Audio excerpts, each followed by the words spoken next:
Hey, Ask Lisa listeners, it's Reena. If you're looking for a new podcast, you should check out another project I'm working on. It's called The Hidden Economics of Remarkable Women, or HERO. HERO is a limited series podcast from Foreign Policy with the support of the Bill and Melinda Gates Foundation. We ask the question, could empowering women in the workplace be the simplest way to boost the global economy moving forward? And if so, how do we get there? So come along with me as I talk to women all around the world in places like South Africa, Nigeria, and Pakistan. Women who are changing the status quo in surprising ways. You can find the second season of The Hidden Economics of Remarkable Women wherever you get your podcasts. I hope you enjoy.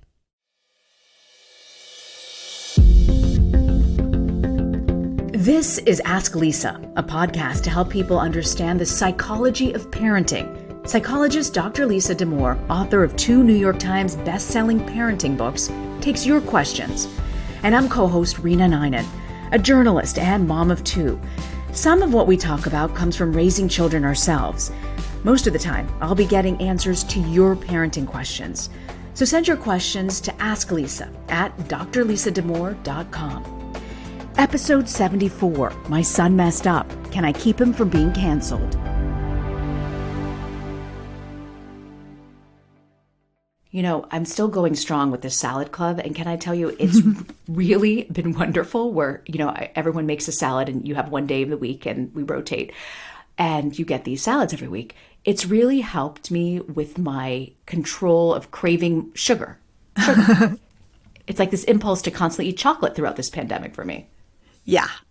There's been a lot of chocolate consumption around here for sure. Well, I love sweets. And I also think about, was there something I could have done in my childhood that could make me not be so impulsive in eating chocolate all the time? Does it bleed into adulthood and other activities? Is that true? Does it? I don't know. I mean, chocolate, it's so good. It's so good. Yeah, if you're impulsive, then that's what you do to eat. When you're impulsive as you eat chocolate, I think you're living right. But on the topic of impulsive things, when it comes to your kid, there are things that are far more egregious and could have long-term consequences than chocolate. And that's why this letter really stood out in our inbox. And it says, it's talking about impulse control. And it says, Dear Lisa, my 13-year-old son recently made a terrible mistake, posting a picture of one of his best friends that was compromising with a caption that was both racist and homophobic. It was sent to a group text chat of almost his entire class at a small school. I suspect that they were all teasing each other with the same hurtful language that many found funny. But my kid is the one who thought it might be funnier to send it out to all their friends. He definitely has impulse control issues, which mostly seem normal for a 13-year-old boy who's eager to be the life of the party. But now his friend has been devastated and humiliated. His other friends are angry, and he's equally upset at having been so stupid and hurt his friend. We're taking away the phone indefinitely and working with him to write an apology to his friend and his parents, who are good friends, and now very unhappy. But more importantly, I'm looking for guidance on how to help him with impulse control as it impacts the other areas of his life. He's a very bright, charming, engaging, and talented kid with tons of friends, but he acts and speaks before he thinks, interrupts a classroom often, and gets himself into trouble quite a lot. Would love your thoughts. You know what? I don't know why this resonated. I didn't have a moment like this in high school, but I think we've all done stupid things that you don't think about. And you look back and go, that was really dumb. Why did I find that funny and do that? Right, and we didn't have a digital record of having done that dumb thing. No, this letter is so thoughtful. And there's so much in this letter that I just want to underscore as being so excellent in its way. So first of all, this parent is not making any apologies for what the kid did. She is like, my kid was out of line, should not have done this. He's impulsive, but what he did was wrong. And we've taken away his phone and we're making him apologize. And he feels awful, which is also good news that he feels very bad about this. It's such a nuanced letter.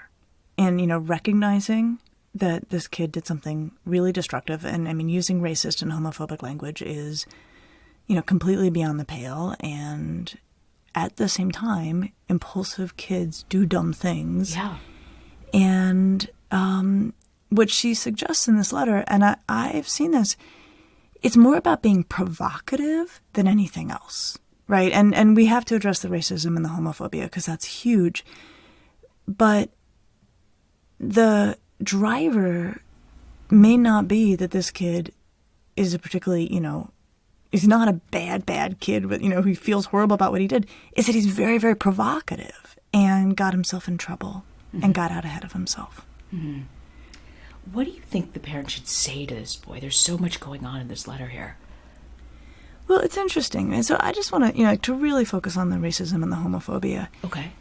One of the challenges is, especially for 8th grade boys, there can be a lot of that language that circulates in their worlds. And a lot of the places where you'll see it is actually when they're online gaming. Often kids will be playing a game and then simultaneously speaking or typing kind of trash talk or side chatter. And from what I understand, they throw a lot of slurs around in that. And I don't know if this kid's been involved in doing that, but I think what we have to actually start with is that words that for you and me may feel like just absolutely appalling and they do not, cross your lips. You try not to even think about them. They may feel, just a million miles away from anything we would actually say. I think we have to start with the reality that for a lot of kids, and especially if they're engaged in certain communities where these words are used more often, or in online environments where they are used, they're more normed than we would imagine. He may have heard these and may even be using these far more than the parent appreciated until it blew up. But how do you have this conversation, especially if you're not Black, you don't have any gay family members? How do you approach this so they realize what they're saying has consequences?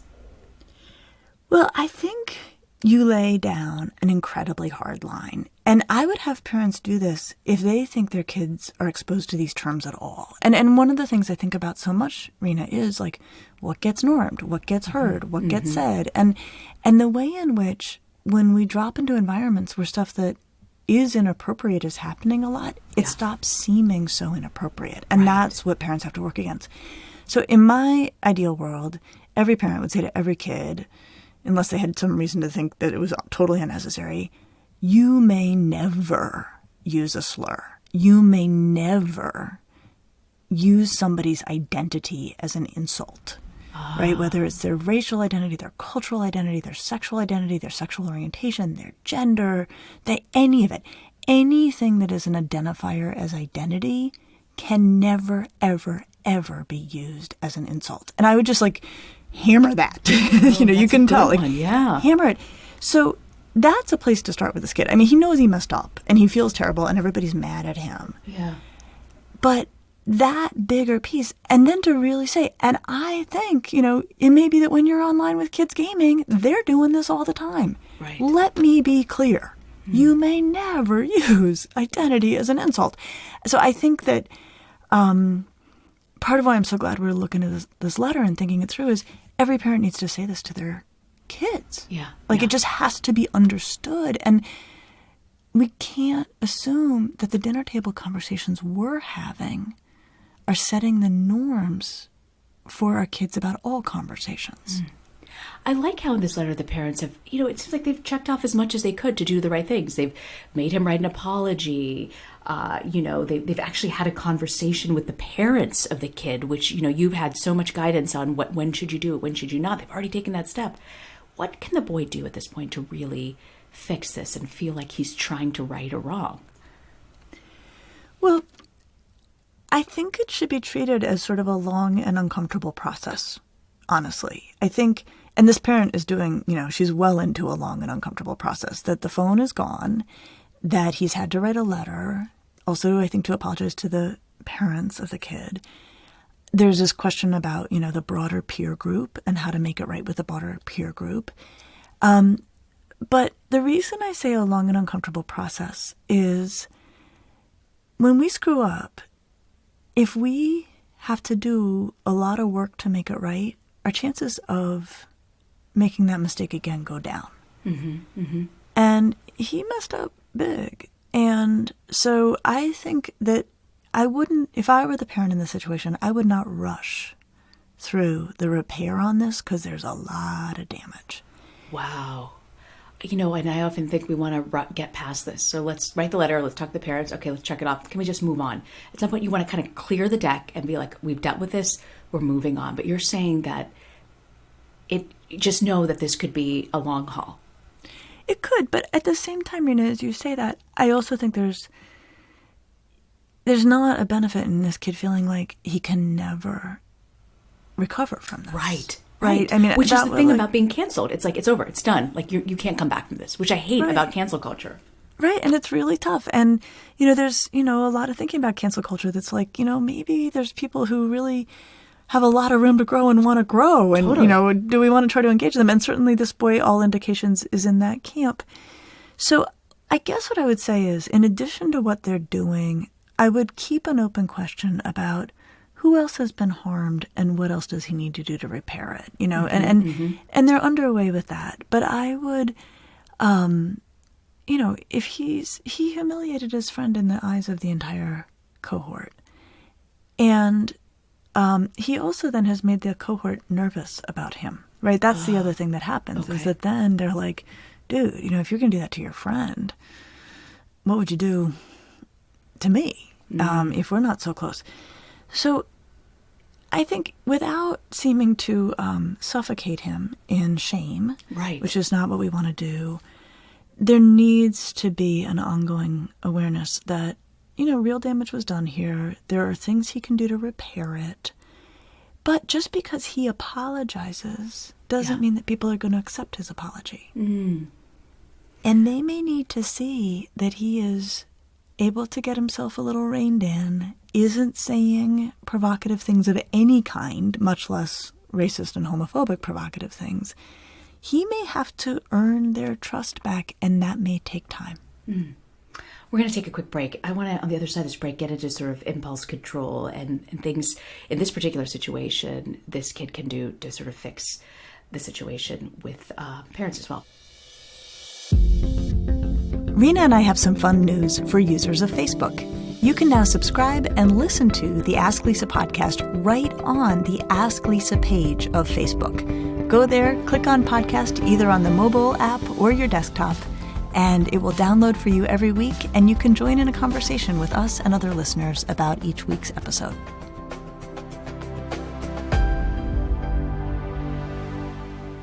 Welcome back to the Ask Lisa podcast. So we're talking about this child who parents are worried is being canceled over actions that he knows was wrong. How do you think the parents should view this at this point? The mom's also talking about impulse control. What should the parents' overview at this point be? Well, she did the right thing, I think, in taking away the phone, because an impulsive kid plus a phone is a dangerous situation. And one of the real challenges about being 13 and 14 is the gas is strong, the brakes are weak neurologically. And this boy seems to have an especially heavy kind of lead foot on the gas and an especially weak neurological brakes. And that will change over time. This is something that the brain is developing. It is very gawky at these stages. The impulses are very powerful. The controls are comparatively weak. So time is on their side. But when he is showing everyone that he can use his phone to impulsively do a ton of damage, to say, you know what, buddy, I think you're going to take a phone break. You can use a house phone. You can use this flip phone. I mean, I think is really smart, because at some level, and this is a tough thing, Reena, impulsive kids are impulsive kids until they're not impulsive kids. You have to try to control the environment around them to minimize the chances that they're going to do something really problematic. And I have a fabulous colleague, Dr. Tori Cordiano, who's one of my close colleagues, and she takes care of a lot of young boys. And this is something I've learned from her. She's like, a lot of it is controlling the parameters and environment around them while their brakes develop. So taking away his phone for a while is a great idea. And then when the time comes to return the phone, probably monitoring it very closely, which gets back to actually what we were talking about in the last episode around how much do you supervise how kids use their phones. Yeah. This guy, I think this is a great example where you're like, we are going to be looking, we are going to ask you to open it up and show us everything. You know, if we have any reason to think you've deleted something, it's going to be a big problem. You know, if you want your phone back, and believe me, he will want his phone back, there has to be a sense that it is a totally open book. And again, you know, for very different reasons than we were thinking about in the last episode, that will also help him to be less impulsive, right? If he's about to do something dumb, he might think, uh-oh. Yeah. I don't want to do it. You know, the parents clearly identified in this letter that he's got impulse control issues. You know, they don't say exactly what it is, but what are some of the red flags that you can tell your child does have impulse control issues? And what is just normal, like, okay, that's just teenage impulsiveness. Like, this is just part of the process. You've got to just deal with that. It's hard, right? I mean, and certainly in a group of, 13-year-old boys, bluntly, like they're kind of, they're kind of like pinballs. I mean, they are definitely busy people, and can be, this doesn't describe every 8th grade boy, but I think that a lot of people who teach 8th graders would say the 8th grade boys are a handful. They can definitely be a handful. But this letter is so beautiful in that this parent describes, like, he also gets ahead of himself in class. He shouts things out. Exactly. So part of how you can know if your kid is unusually impulsive is if the school is telling you the kid is unusually impulsive, right? Because their baseline is all of the other 8th grade boys or all of the other 8th graders. And if they're like, your 8th grade son is, definitely a kid we're very aware of, parents should take that seriously. Yeah, you're right. They do. I'm sorry. They do mention sort of the things that he does, which kind of red flagged the impulse control. Yeah. But the other thing, and I don't hear this in this letter, but if a parent had a very, very impulsive kid, one of the questions I would ask is, does that kid have an undiagnosed ADHD? Oh, interesting. Yeah, because what we think about when we think about attention deficit disorders, we think about the attention piece. But impulsivity is actually one of the key diagnostic criteria. Wow, really? Yeah. I've never heard that before. Huh. Yeah, no, and it's interesting because I think a lot of people feel like, well, no, it's not attentional, it's impulsive. And I would leave open the door that maybe they get evaluated or start to think more broadly. Is he also having trouble with attention? Is he also have trouble focusing? And is he impulsive? Because if that's going on, right, if it's part of a broader picture of getting himself in trouble because he says stuff he shouldn't say and he can't stop himself, and it's connected to ADHD, that opens up a bunch of treatment options, medication being one of them, that can very helpfully slow kids down, improve their breaks, and keep them out of trouble. Oh, that's so interesting. We're talking about cancel culture. Do you think this kid can come back from this? Is this fixable? I think it might be. Might. Especially because he feels bad. Might. I mean, they've done all the right things. Like, I know. Why you're saying might? I mean, this is just so wrong that this kid is going to be canceled over issues that he's dealing with, and so now it's done? Reena, I hear a wide range of things across a wide range of communities. And in some communities, I think there would be room to work. And I think in other communities, they would say, you know what? You said a racist thing. You said it. You typed it. You shared it. We don't need to make room for that. Wow, and but I just feel like that's so wrong. As a woman of color in particular, the upbringing I had, I get not everyone may have, but there should be an opportunity if you've screwed up to have a second chance. How do parents allow that environment to have a second chance if your community is like, no, we're done, bye?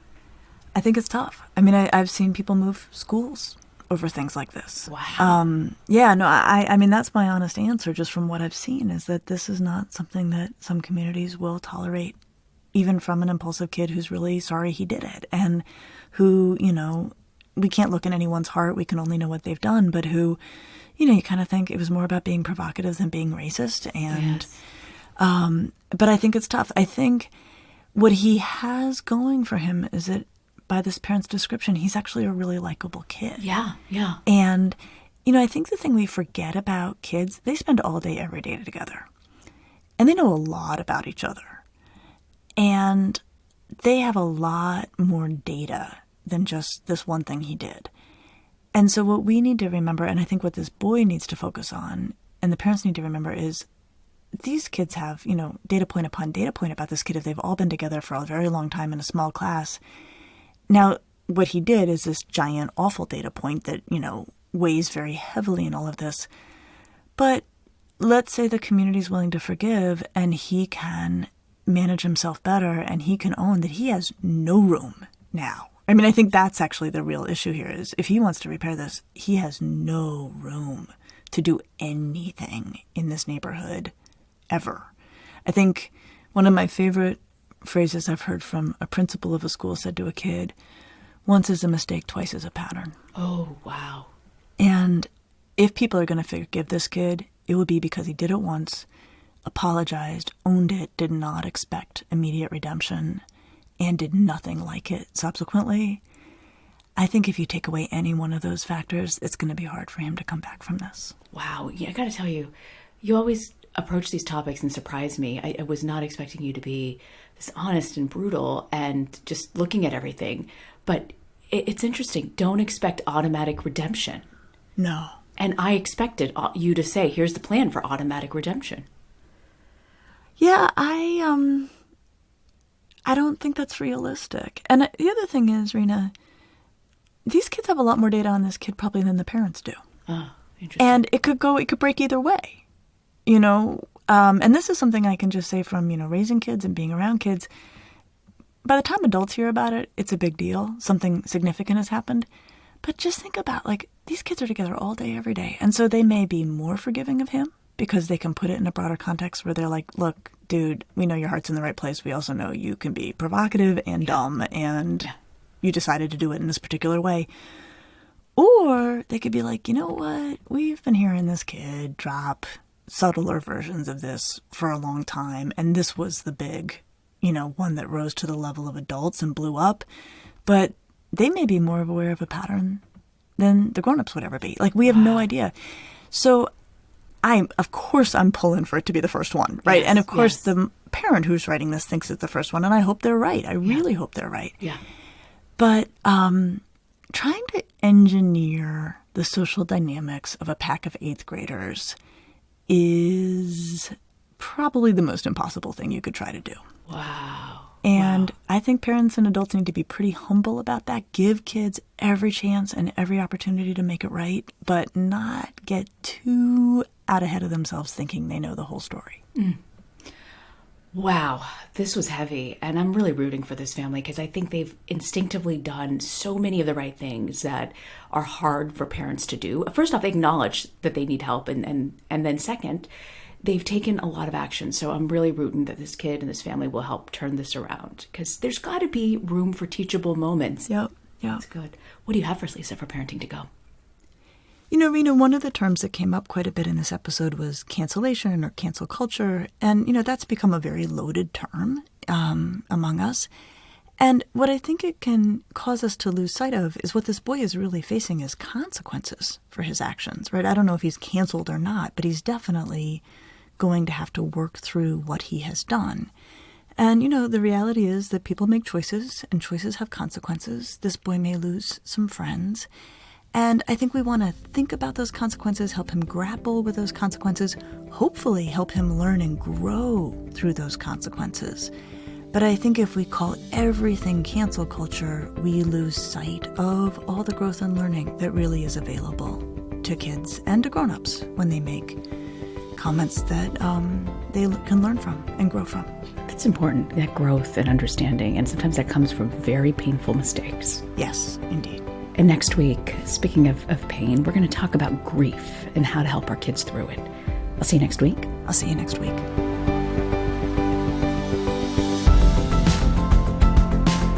Thanks for joining us. Be sure to subscribe to the Ask Lisa podcast so you get the episodes just as soon as they drop. And send us your questions to askLisa@drlisademore.com. And now a word from our lawyers. The advice provided on this podcast does not constitute or serve as a substitute for professional psychological treatment, therapy, or other types of professional advice or intervention. If you have concerns about your child's well-being, consult a physician or mental health professional. If you're looking for additional resources, check out Lisa's website at drlisademore.com. We'll see you next week.